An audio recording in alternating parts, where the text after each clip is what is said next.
Now I'm delighted to be joined by Sir Graham Brady, Chairman of the 1922 Committee and the Tory MP for Altrincham and Sale West. Sir Graham, you've had a busy time, haven't you? Thank you for joining me. You're not front and centre at the moment of the kind of leadership wrangling that's gone on in recent months. Tell me, though, it's the centenary of the 1922. That sounds odd because it's 2023, but does that backbench committee that you have led now since 2010 have as much oomph as it used to? What's the changing dynamic of this Tory backbench caucus? Well, the backbench committee was set up by the new MPs first elected in the 1922 general election, hence the name. So that, I hope, explains the mystery of why we're the 1922 committee having our centenary in 2023. We have had a very busy year. I think you might say that our 100th year ended up being our busiest and possibly most relevant. What viewers have got to remember, the 1922 committee is really the Parliamentary Conservative Party. We just have a more interesting name for it. Yes. So it's as relevant as my colleagues in Parliament are.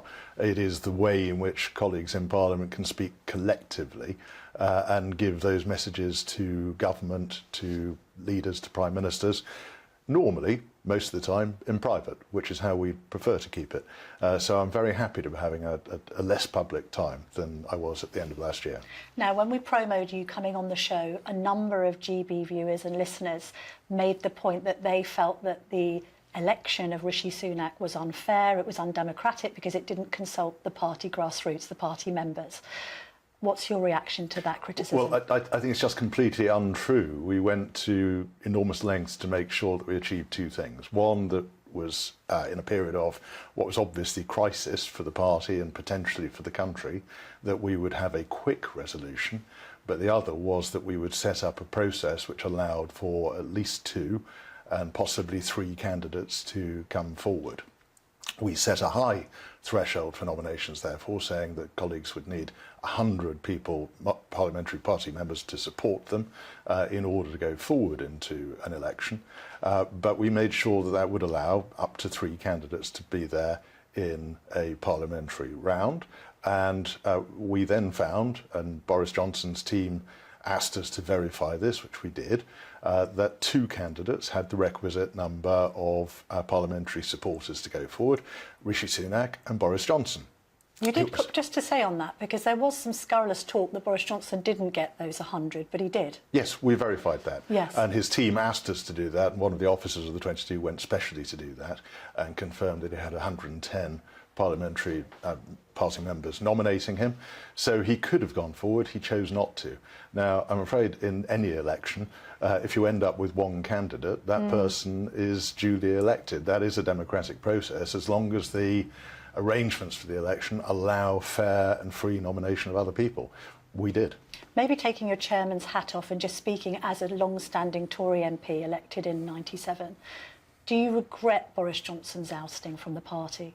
Well, from my view, both as a long-standing Conservative MP and as chairman of the 1922 committee, is that I want Conservative Party leaders, especially prime ministers, to succeed in office. I don't want to see these situations arise where people feel the need to step aside. Obviously, if everything is going well, they don't. So I would prefer that we hadn't had those circumstances arise. But what's the issue with the psychology of the Tory party? I mean, it's never really a nest of singing birds, is it? It's more a kind of nest of vipers. Tory MPs seem to be harder to herd than cats. I mean, sometimes one thinks that the Tory party sort of eats itself. There's too much friendly fire. We've now got potential rebellions over the Northern Ireland Protocol, which I'll come to in just a minute. But also we've got these different caucuses of MPs now challenging the government on this rise to corporation tax, saying that it shouldn't go up to 26%. What's your view on that particular issue? Well, I've always thought it's quite a good thing for MPs to be hard to herd. We shouldn't behave like a herd. We should exercise some independent thought, and we should be prepared to express our beliefs and represent the interests of our constituents. But we also have to exercise some self-discipline. And as I said earlier, it's generally better within a party to do some of this privately rather than publicly. But the trouble with Tory MPs is they're often briefing, aren't they? I mean, the newspapers are always full of different people saying different things about different ministers and prime ministers at all given times. I mean, the party is a bit too ill-disciplined, and it's been at its cost, hasn't it? As I say, I think self-discipline is really important. I don't think it's fair to blame the whips for this. I don't think too much heavy-handed whipping is the answer. We all have to recognise we want the same thing. We want the re-election of a Conservative government. But do you think that colleagues should have more discipline than perhaps they showed over the last 12 months?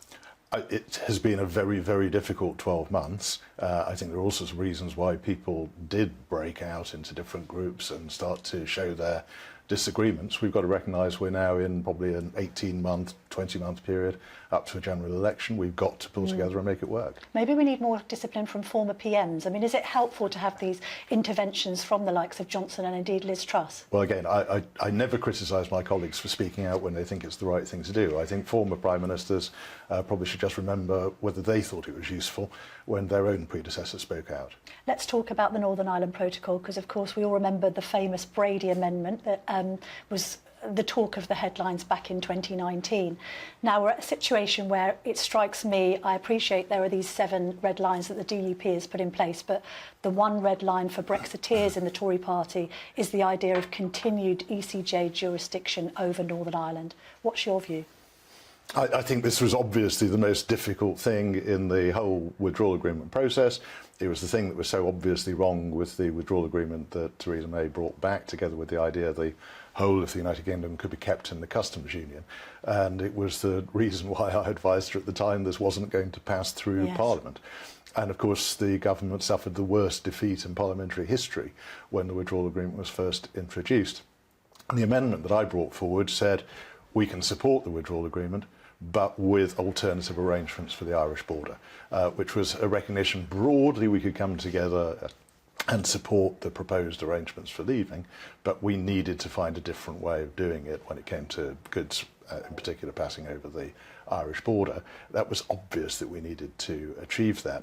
I think if we'd been able to move more quickly at the start of the process following the referendum, I think it would have been done with very little difficulty, because people would have been in a mindset where they were looking for ways to make it work rather than ways to make it harder.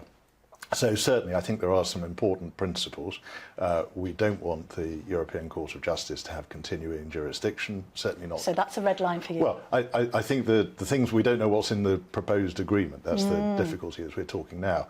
The speculation suggested that it might be a matter of removing it so that it was a matter only for British courts in Northern Ireland to be able to refer matters. That might be a different matter. But Northern Ireland, under the existing protocol, has effectively been left having to accept EU rules and regulations without any democratic oversight over them at all since the protocol has been in place. That's something I think needs to change. Do you think the EU has acted unreasonably over all this? I think for a long period of time, as I say, it would have been much better if we'd been able to move more quickly. As the Brexit process dragged out, I think a number of people who didn't want to see Brexit happen were encouraged to drop anchor and to try to draw things out for longer in the hope that it would all just go away. So I think we've seen a lot of people looking for ways to make it more difficult rather than ways to make it work. But I also wanted to say the other crucial thing that needs resolving, of course, in the Northern Irish context is the flows of goods across the Irish Sea. And I think the green and red channel approach seems a sensible one.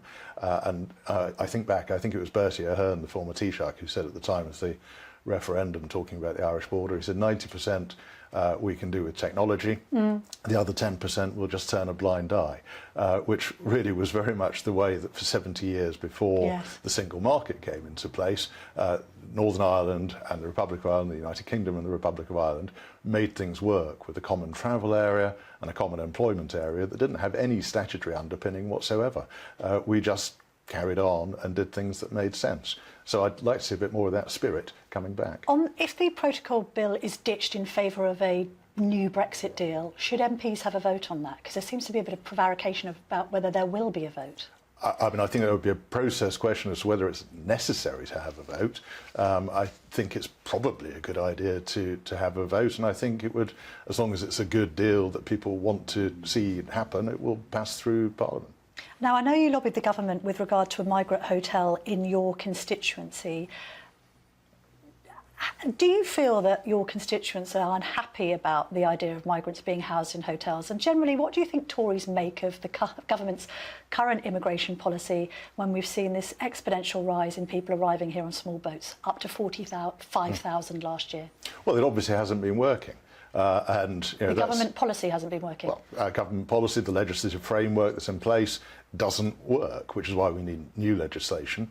And the government will be bringing that forward very shortly. I know you had Alexander Downer on the programme earlier. Of course, what I understand, what we will be seeking to replicate broadly is the Australian approach over many years under different parties, where they've said if you arrive illegally in Australia, you will never have the legal right to remain. And that would be the biggest factor in ending the pull, the attraction for people to go to these people smuggling gangs to get them over the channel, because they would know it was a pointless exercise. So, I think that tough legislation is important. You mentioned the Ashley Hotel in my constituency. People were very concerned at the prospect. Initially, it was going to be nearly 120 young men, all unemployed necessarily because they're not allowed to work, and in the middle of a residential area with a lot of schools around it, with school buses picking up straight outside it. And I lobbied to make sure that we had families in the hotel rather than single young men. Yeah. And broadly, I think most of my constituents have recognised that was a good outcome in the circumstances. It's not ideal that we've got such large numbers, obviously, of illegal immigrants coming to the country, but given that there are, it's a much better outcome for the area to have families there rather than single young men.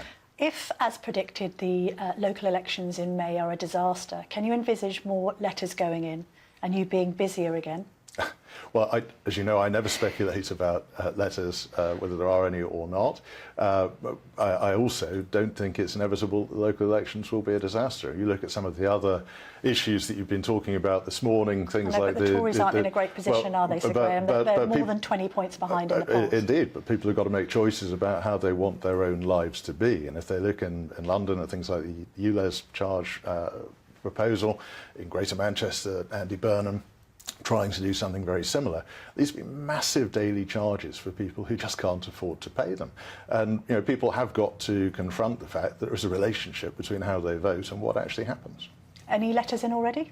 As I said, I never speculate on that. And do you still harbour leadership ambitions yourself, Sir Graham? I'm not sure I ever had leadership ambitions. You had them briefly. I had been asked by a number of colleagues whether I'd be willing to stand, and when Theresa May resigned, I thought it was fair to contact them again and say, do they still think I should? And broadly, they were people who were going to be supporting Boris Johnson for the leadership at that point.